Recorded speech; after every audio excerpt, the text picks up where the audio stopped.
In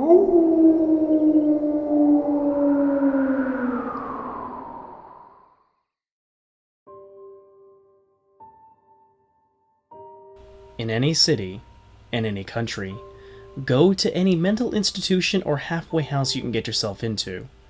When you reach the front desk, ask with a silent but crucial voice to visit someone who calls himself the Holder of Continuation. The worker will look at you with cold, cruel eyes. He will not speak. He will simply shiver as if something disgusting has come over him, and lead you behind the desk, through a wooden door that you did not notice before. Before he even opens the door, you can smell the rot of the rust and the mold behind it. For half an hour, he will lead you through a long, spiral corridor, shivering and shaking from a mix of the deep cold and his own fear.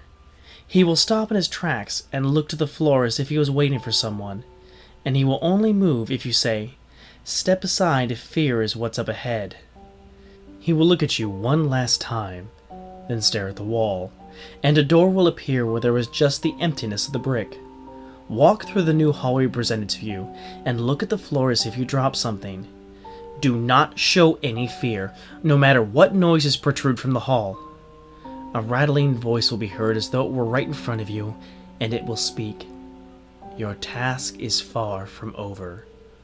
What do you wish to do? Tell him you wish to continue, and hold out your hand and ask, how can they continue? For if you don't, he will ravage you and torture you until you wish to die in that very chamber.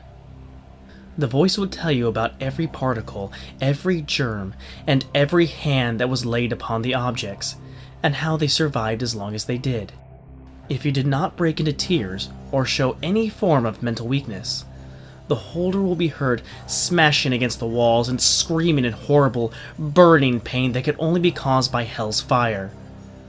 The holder will appear from the darkness, but do not look up at him. To look up is to show weakness, and the need to give in to him.